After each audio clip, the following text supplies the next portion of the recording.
นายพันโทสนติศักดิ์ตรงวงคำครูฝึกปืนสั้นให้สัมภาษณ์ว่าสหายมีความภาคภูมิใจที่ได้นำนักกีฬากองหญิงปืนอาเซียน199มาเข้าร่วมแข่งขันที่ประเทศสิงคโปร์ในครั้งที่33สำหรับการกะเกียมฝึกแอบภายในประเทศแม้นพวกเราได้เริ่มแต่ต้นเดือนมิถุนา2025จนมาฮอดกลางเดือนพฤศจิก2025และในวันที่18พฤศจิกพวกเขาได้เดินทางจากลาวมาที่สิงคโปร์เพื่อเข้าร่วมการแข่งขันยิงปืนด้านยุทธวิธีของกองทัพบกอาเซียน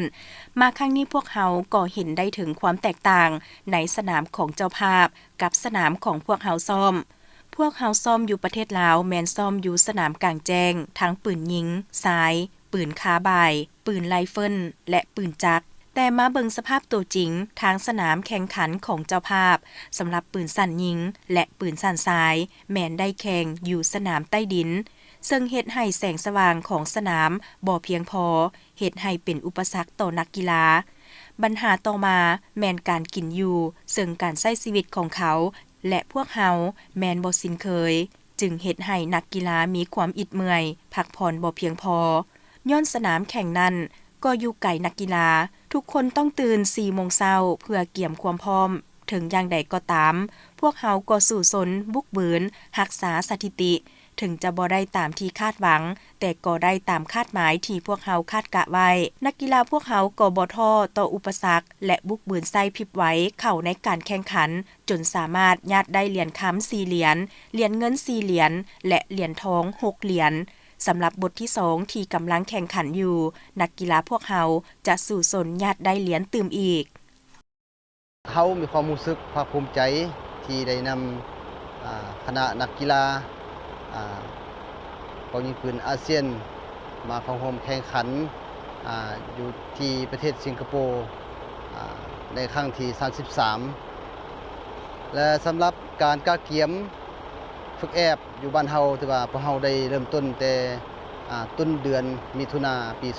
2025จนมาฮอดกลางเดือนพฤศจิกปี2025และมาฮอดวันที่18เดือนพฤศจิกพวกเฮาได้เดินทางจากลาวมาฮอดที่ประเทศสิงคโปร์เพื่อเข้าร่วมการแข่งขันทางด้าน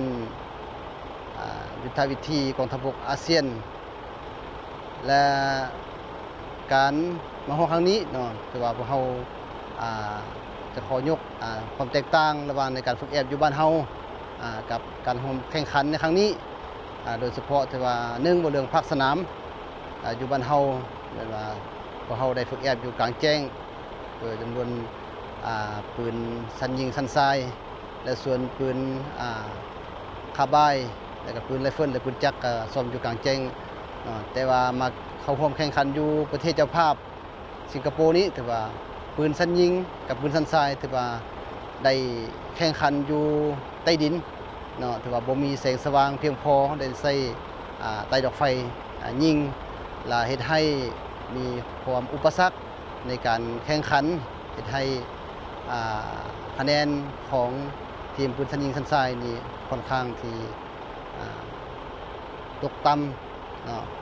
แต่พวกเฮาก็มีความบุกบืนใส่เทคนิคพลิกไวในการสมในการแข่งขันเฮาก็สามารถญาติได้เหรียญโดยเฉพาะเหรียญคำ4เหรียญเหรียญเงิน4เหรียญแล้วก็เหรียญทองเป็น6เหรียญรวมทั้งหมดเป็นอยู่14เหรียญและนั่นสำหรับเป็นบทที่1เป็นบทบุคคลและความยุ่งยากอันที่2บ่เรื่องการกินการอยู่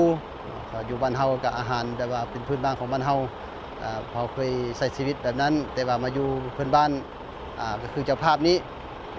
การกินการอยู่แต่ว่าบ่มีความคุ้นเคยเฮ็ดให้บรรดานักกีฬาพวกเฮานี่มีความอิดเมื่อยเนาะก็ตื่นดึกเวลา 4 โมงเช้าก็ตื่นนอนเดินทางไปสนามก็ค่อนข้างที่ไกลเนาะแล้วก็มีความอิดเมื่อยแต่ถึงใดก็ตามพวกเฮาก็สู้ซนบุกบืนจะรักษาสถิติให้มันถึงจะบ่ได้ตามที่เฮาคาดหวังอย่างสูงแต่พวกเฮาก็ได้ตามระดับคาดหมายที่เฮาคาดกะเอาไว้อันนี้ความสู้ซนบุกบืนของ คณะนักกีฬาก็คือบรรดาทีมปืนของพวกเราแต่เกี่ยวกับบทที่2ที่ว่าพวกเรากำลังแข่งขันอยู่